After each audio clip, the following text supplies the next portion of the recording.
They had been dying for 3 years. Their world was beautiful once. Crystal towers reached toward purple skies. Rivers of liquid light flowed through valleys of singing stone. They themselves were gentle creatures, their bodies made of living crystal that chimed softly when they moved. They were poets. They were dreamers. They had never built a weapon in their entire history. They had never needed to.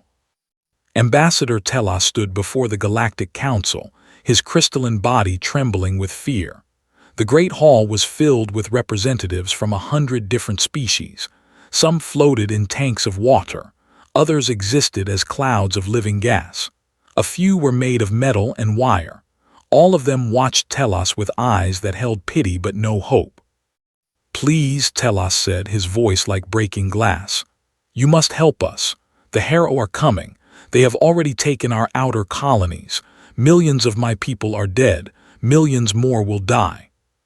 The council members shifted uncomfortably. Everyone knew about the Harrow. They were the nightmare that lurked between the stars.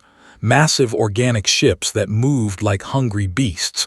They did not negotiate. They did not stop. They consumed entire worlds and left nothing behind but empty rock and silence. Counselor, an ancient being made of flowing plasma, spoke first. "We are sorry, Ambassador, truly sorry, but the Harrow have never been defeated. Any fleet we send would be destroyed." "So you will do nothing?" Telos asked. "You will watch us die?" The council was silent. Their silence was an answer. Telos felt his crystal heart crack with despair. His people were peaceful. They had always believed that kindness and wisdom were enough. They had been wrong. In a galaxy of predators, the gentle did not survive. "There is one possibility," Counselor said slowly. "A new species. They achieved space travel only recently. They come from a world called Earth." Earth? Telos had never heard the name. "It is classified as a Category 12 planet," continued. A murmur ran through the council. Category 12 was the most dangerous classification possible, were planets so hostile that life should not exist on them at all.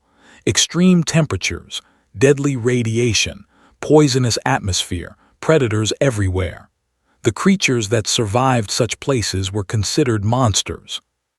"These beings call themselves humans," said. "They are primitive compared to us, violent by nature, but they have offered to help any species in need. They seem eager to prove themselves." Telos was afraid.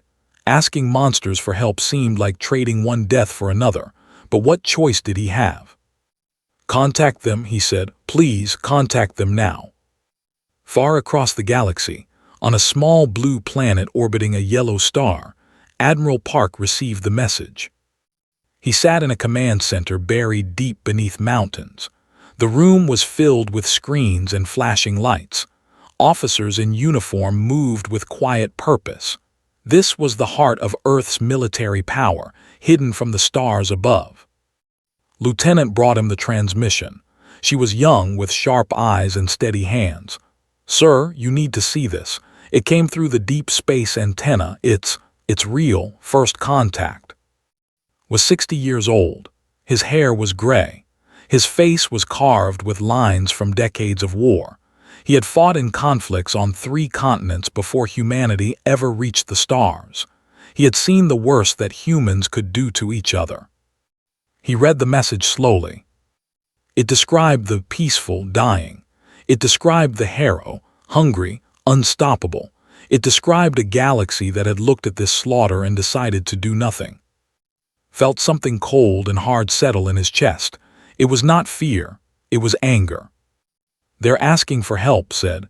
"The galactic community thinks we might send a few ships, a token force, something symbolic."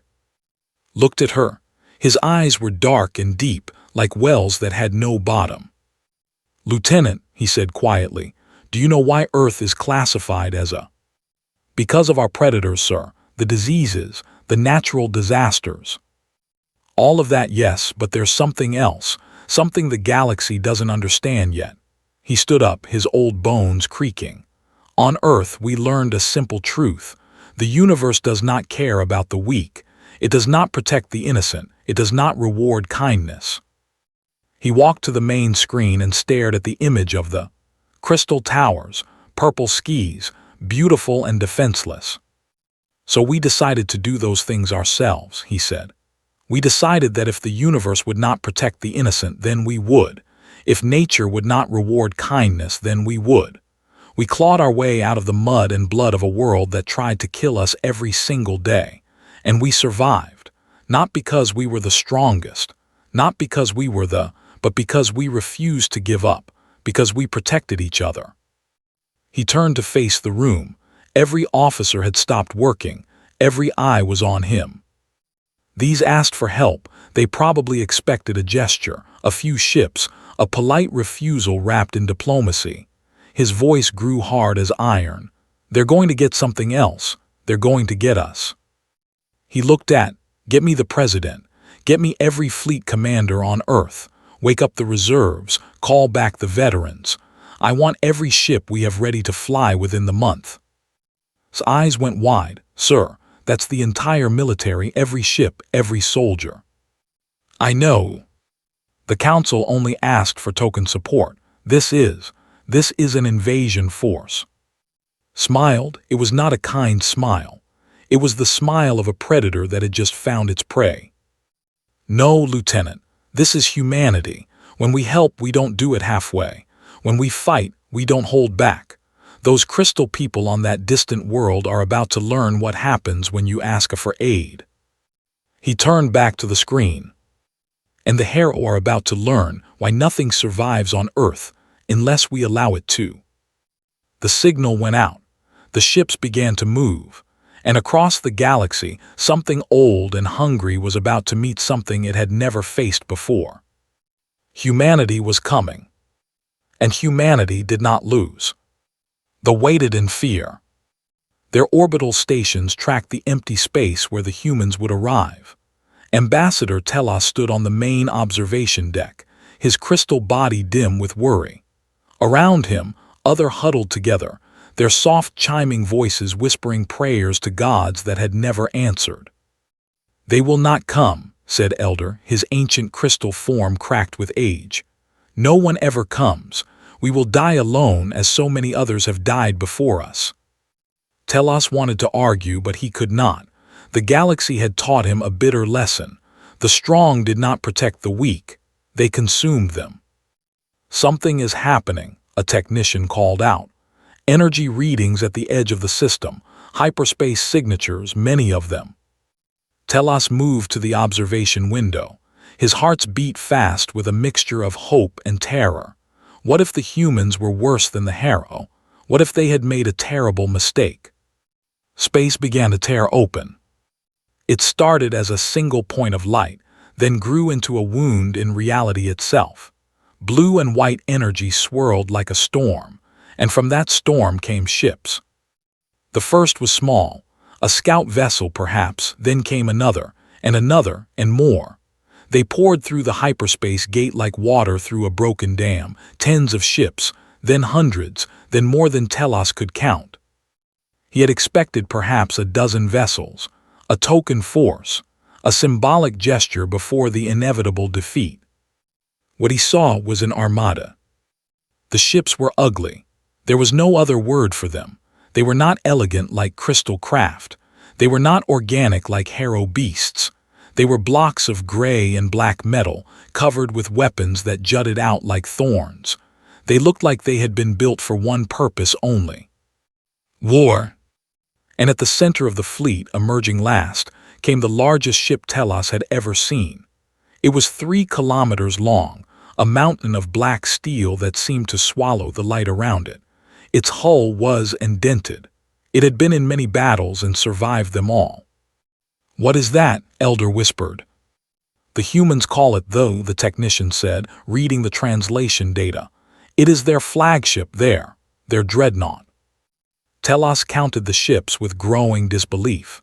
300 warships bristling with weapons crewed by beings from he had asked for help. He had received an army. They are hailing us, the technician said. Put it through, Telos managed to say.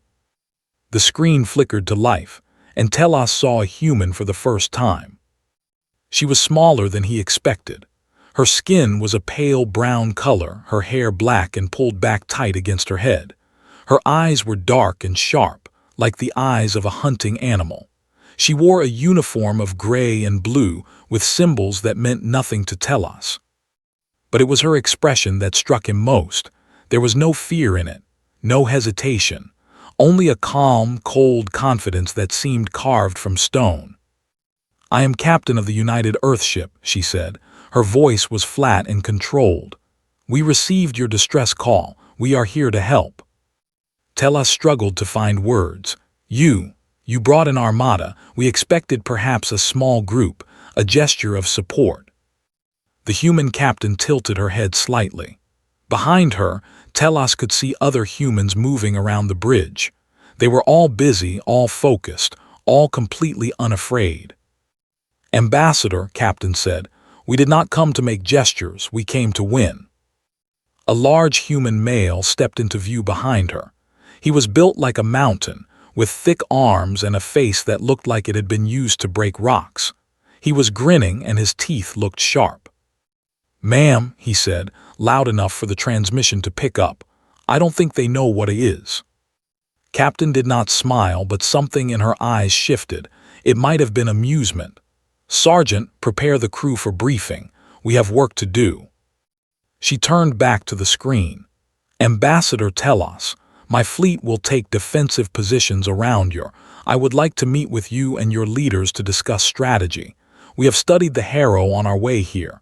We have some ideas." "Ideas?" Telos repeated weakly. "About how to kill them," Captain said simply. "All of them." Elder made a sound that might have been a gasp. "No one has ever killed the Harrow. They are unstoppable. They have destroyed 100 worlds." Captain's expression did not change. "They have never faced humans.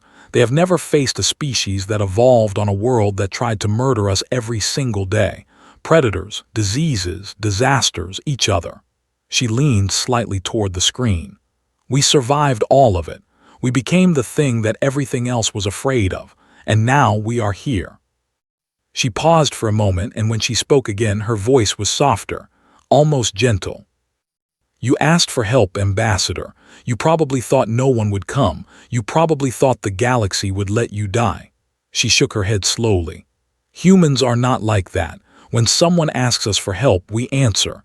Not with words, not with gestures, with everything we have." Telos felt something strange happening inside his crystal chest. It took him a moment to recognize it. Hope. For the first time in 3 years, he felt hope. "Captain," he said, his voice chiming with emotion, "I do not know how to thank you." "You can thank us after we win," she replied. "For now, prepare your people. Tell them that help has arrived. Tell them that they are not alone anymore." She straightened in her chair, and her voice became iron again.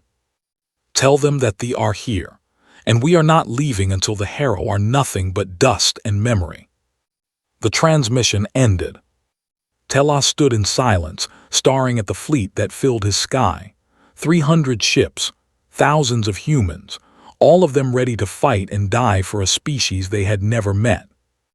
"Why?" Elder asked softly. "Why would they do this?"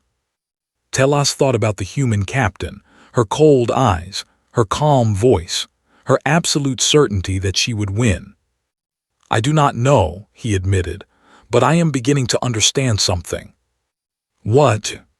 Telos looked at that massive ship of black steel and deadly weapons, crewed by creatures from a world that should have killed them all. "The galaxy has been afraid of the wrong things," he said. "The Harrow consume worlds, but these humans, they protect them, and I think that might be far more terrifying." Outside, the human fleet took position. And somewhere in the darkness between stars, the Harrow were coming. They had no idea what was waiting for them. The Harrow came like a storm of nightmares. Their ships were alive, massive organic beasts covered in black scales and glowing red wounds. They moved through space like predators, hungry and confident. For 1,000 years, nothing had stopped them. They had consumed entire civilizations. They had turned beautiful worlds into dead rocks. They expected the same here. The Harrow fleet numbered 600 vessels, twice the size of the human force. Their leader, a creature of hate and hunger that had no name, looked at the strange metal ships blocking its path. It felt something it had not felt in centuries. Confusion. These ships were ugly, angular, crude. They did not look like warships. They looked like floating rocks with weapons attached. The Harrow leader reached out with its mind, touching the thoughts of the beings inside those vessels. It felt no fear. That was strange. Every species the Harrow had ever faced was afraid. Fear was natural. Fear was right. But these creatures, these humans, felt something else entirely, something the Harrow leader did not understand. Eagerness. On the bridge the captain watched the enemy approach with calm eyes. Her crew moved around her with quiet efficiency. Every station was ready. Every weapon was armed. "They outnumber us 2-1, Commander No reported. He was a thin man with glasses and a mind like a computer. He had calculated every possible outcome of this battle. "Standard military doctrine says we should retreat." "Good thing we don't follow standard doctrine," Sergeant said, cracking his thick knuckles. "We follow the doctrine of hitting things until they stop moving." Captain allowed herself a small smile. "Launch fighters, all squadrons. Tell Lieutenant Commander Shin to begin her attack run." Somewhere in the depths of the Lieutenant Commander Shin climbed into her fighter. She was small and thin, with short black hair and eyes that never seemed to blink. Her was Ghost, and she had earned it by making enemy ships disappear. "All pilots," she said into her radio, "this is Ghost. We are launching in 30 seconds. Remember your training, remember why we are here." "To protect the innocent," her wingman responded. "To show these things what happens when they threaten our friends," another pilot added. Smiled, it was a cold smile, the smile of a hunter. "Correct. Now let's go introduce ourselves." The fighter bay doors opened, and 200 small craft poured into space like angry hornets. They were fast and deadly, armed with weapons that could punch through organic armor like paper. The Harrow fleet did not slow down. They had never faced fighters before. They did not know they should be worried. They learned quickly.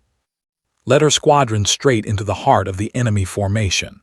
Her fighter twisted and spun through a storm of enemy fire, moving in ways that should have been impossible. The G-forces alone would have killed most species, but humans were not most species. Humans were built for punishment. "Fox 2, she called, firing a missile. It struck a Harrow vessel and exploded deep inside its organic hull. The creature screamed through space, a sound no one could hear, and died. "First kill," her wingman reported. "Many more to come," replied. "All squadrons break and engage, make them bleed." Back on the captain watched the battle unfold. The Harrow were not used to this. They were not used to prey that fought back. They were not used to enemies that seemed to enjoy the chaos of combat. "They are confused," Commander No observed. "Their formation is breaking apart. They don't know how to respond." "Because they've never been hurt before," Captain said. "All ships concentrate fire on their command vessel, the big one in the center." 300 human warships turned as one. Their weapons charged with a low hum that seemed to shake the stars themselves. "Fire," Captain ordered. The volley was devastating. Hundreds of missiles, thousands of energy beams, all focused on a single target. The Harrow command vessel tried to evade, tried to defend, but it was too late. The combined firepower of an entire human fleet struck it at once. The explosion was visible from the... For a long moment, the Harrow fleet stopped moving. They had never lost a command vessel before. They had never felt this strange sensation that was spreading through their collective consciousness. "Fear." "They're retreating," Commander No said, his voice filled with disbelief. "The Harrow are actually retreating." Captain nodded slowly. Pursue them. Don't let a single ship escape. Captain, Sergeant said with a grin, I think I like this job. The battle lasted 4 more hours. The humans chased the Harrow to the edge of the system, destroying ship after ship. The Harrow tried to fight back, but they were outmatched. The humans were faster, more aggressive, more willing to take risks. And they were having fun. Lieutenant Commander Shin flew until her fighter was more scar than ship. She lost count of how many enemy vessels she destroyed. 12. 15. It didn't matter. What mattered was that every kill meant one less monster to threaten the Ghost, your ship is damaged, Control reported. Return to the for repairs. Negative, replied, spotting another target. I've got one more in me. She pushed her damaged fighter into one final attack run. The Harrow vessel saw her coming and tried to flee. It was too slow. Missiles found their mark, and another enemy died screaming in the void. Only then did she turn back toward home. When the battle ended, the human fleet had lost 23 ships. 412 soldiers were dead. Many more were wounded. But the Harrow had lost nearly half their fleet. They had lost their command vessel. They had lost something they had never lost before. Their belief that they could not be stopped. On the observation deck of the station, Ambassador Telos watched the human ships return. They were battered and burned. Some of them could barely fly, but they were victorious. They won, Elder whispered. They actually won. Telos said nothing. He was thinking about what Captain had told him, about why humans fought so hard for strangers. Because someone should. It was such a simple answer, such a human answer, and yet it meant everything. The Harrow would return. They would bring more ships, more monsters, more hunger, but now they had something they never had before. They had hope. They had humans. And humans, Telos was beginning to understand, did not know how to give up.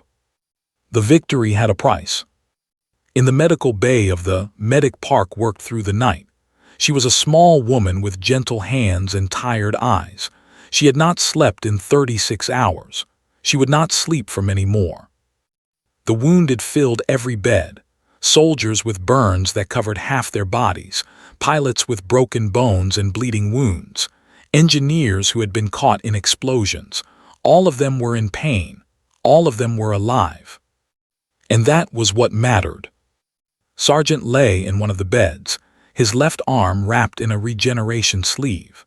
The arm was gone below the elbow, torn off when he had reached into a burning corridor to pull 3 of his soldiers to safety.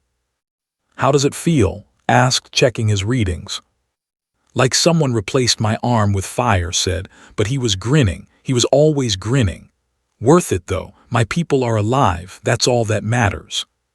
You're insane, said. All of you soldiers are insane. Probably, agreed. But we're your insane soldiers, and we're not going anywhere. Ambassador Telos visited the medical bay that evening. He moved carefully between the beds, his crystal body casting soft rainbows across the walls. The humans watched him with curious eyes. Most of them had never seen an alien before. Telos stopped its bed. You lost your arm, he said softly, saving others. Yeah, said, looking at the regeneration sleeve.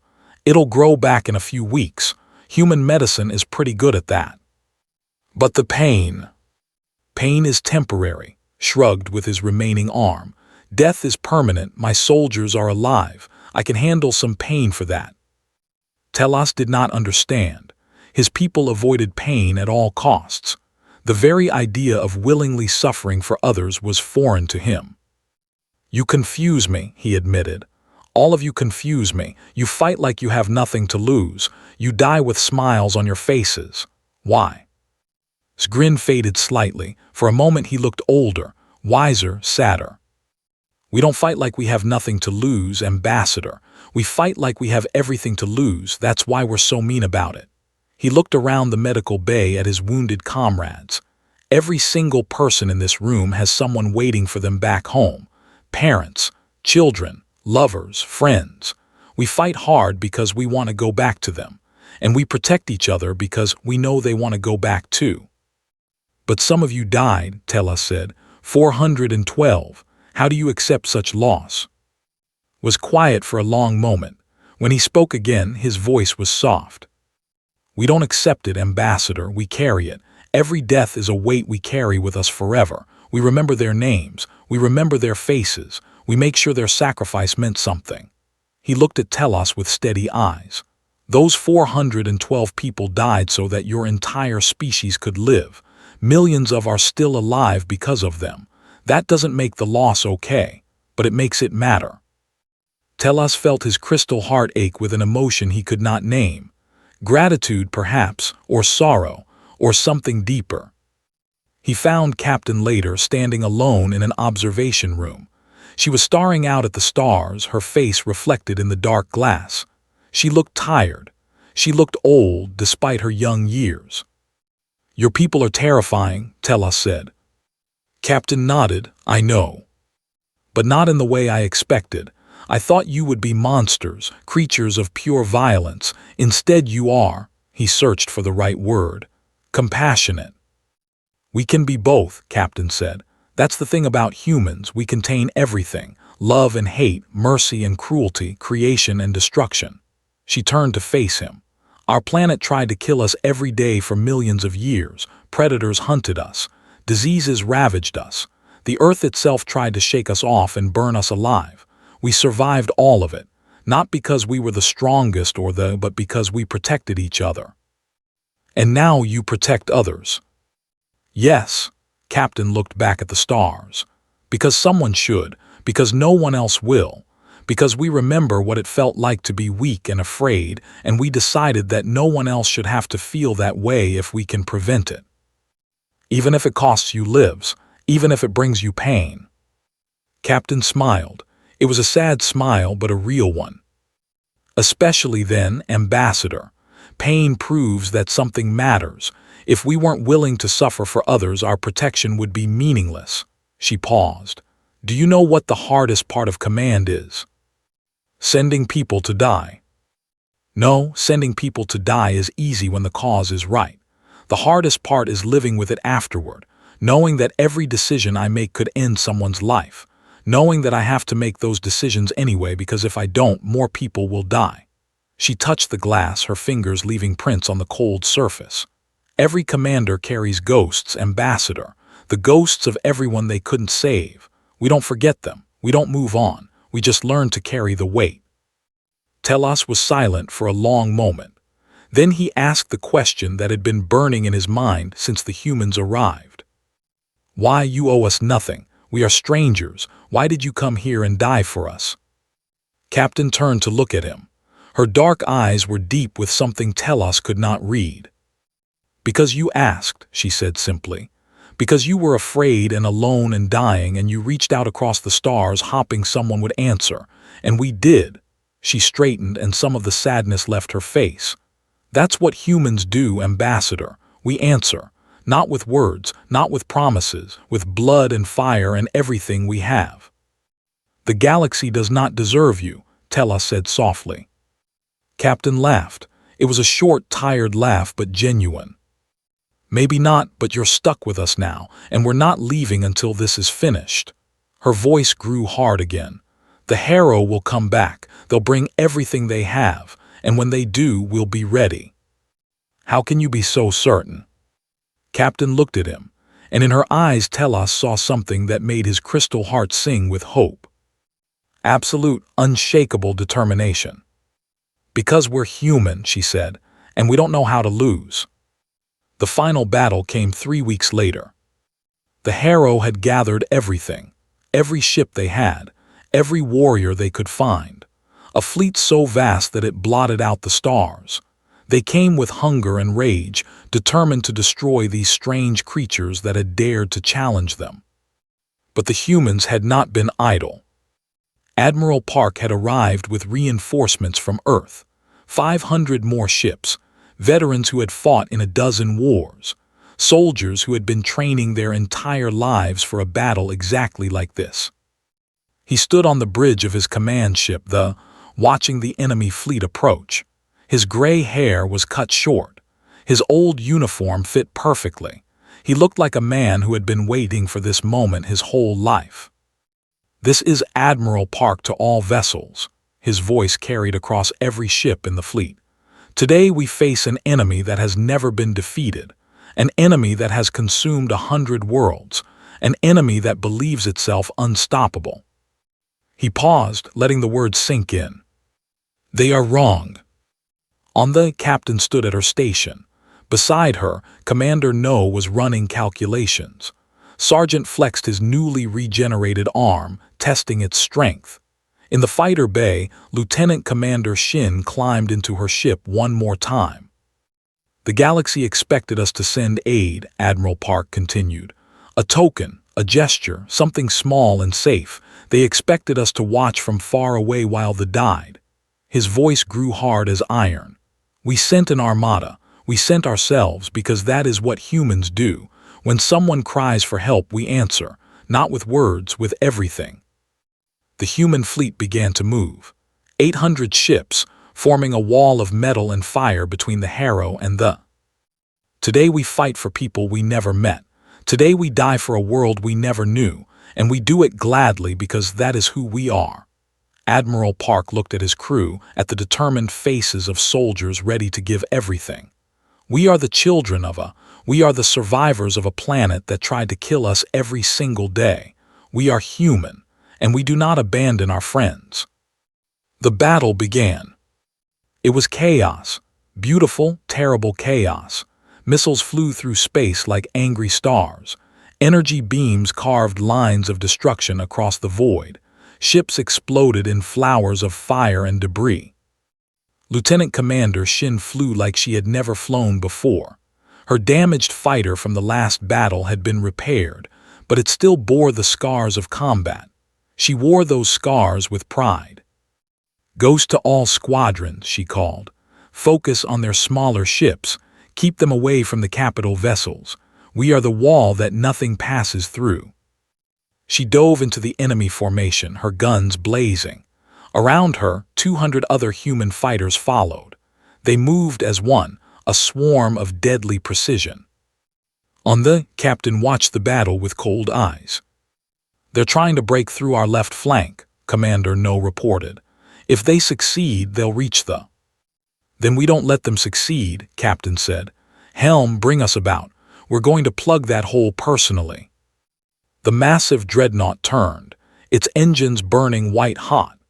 It moved faster than something that size should be able to move, powered by human stubbornness and engineering genius.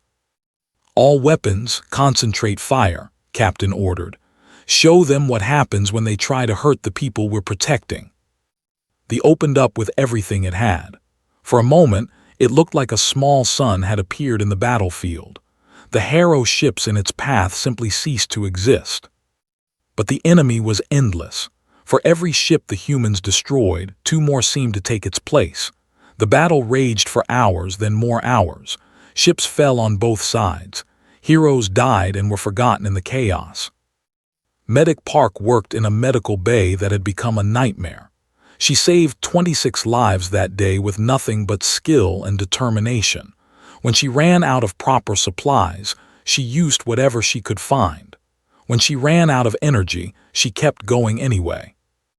Admiral Park directed the battle from his command ship, his old mind working faster than it had in decades. He saw patterns in the chaos. He found weaknesses in the enemy formation. He gave orders that saved thousands of lives.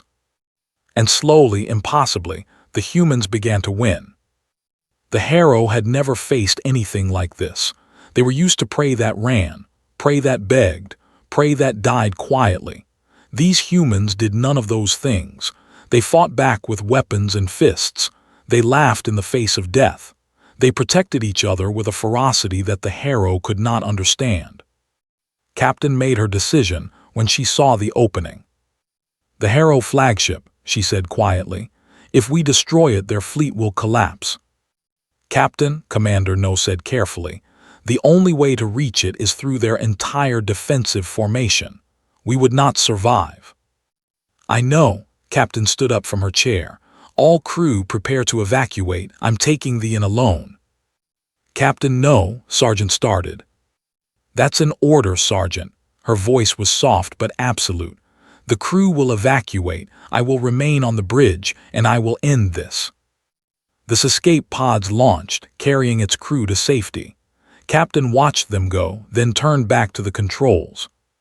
She was not afraid. She was a human. And she knew exactly what she was doing. They accelerated toward the Harrow flagship. Enemy ships tried to stop it, but the dreadnought was too big, too fast, too determined. It smashed through the defensive formation like a battering ram, taking terrible damage but never slowing down. Captain fired every weapon she had. Missiles, energy beams, everything. The Harrow flagship tried to flee, but it was too slow. The impact was apocalyptic. When the light faded, both ships were gone, and so was the heart of the Harrow fleet. The remaining enemy ships stopped fighting. For a long moment they hung in space, lost and confused. Then one by one they began to flee. The humans did not pursue. Captain had survived. Barely. They found her in the wreckage of this bridge, buried under collapsed metal. She had a collapsed lung and broken bones and a smile on her face. "Did we win?" she whispered when they pulled her out. "We won," Admiral Park told her. "The Harrow are broken. They'll never threaten anyone again." Captain closed her eyes. "Good," she said. Tell them they're safe now." 3 months later, the Galactic Council met in emergency session. Ambassador Telos stood before them, his crystal form shining brighter than it ever had before. Behind him, representatives from a dozen species who had been watching the battle waited in silence. "The humans are more than we anticipated," Counselor said slowly. "Yes," Telos agreed. They come from a world that tried to kill them every single day. They are loud and violent and absolutely terrifying." He paused, letting the words hang in the air. "And when we called for help, they came with everything they had. They died for us, strangers, people they had never met." He looked around the council chamber. "I move that humanity be granted full membership in the Galactic Collective, with all rights and responsibilities therein." The vote was unanimous. 6 months after the battle, Admiral stood on the bridge of the rebuilt. They had promoted her for saving the galaxy. She had tried to refuse. They had insisted. Ambassador Telos visited her often. They had become friends in their strange way. "Your people still confuse me," he admitted, standing beside her. "You destroy and you protect. You die and you laugh about it." Looked out at the stars. There was safe below them. Crystal towers still reached toward purple skies. "We're human," she said simply. "We contain multitudes. We're the children of a world that wanted us dead, and we refuse to die. We'll fight anything, anywhere, for anyone who needs us." She turned to look at him, and her smile was warm. "That's the promise, Ambassador. When you call for help, we answer, not with words, with everything." Telos considered this for a long moment. "The galaxy is very lucky you found us before the Harrow did," he said finally. Laughed. "Yeah, we think so too." Outside, the stars burned eternal, and somewhere in the galaxy, other species looked toward Earth and felt something they had never felt before. Hope. Because they were out there. And they were watching. And they would always answer when called.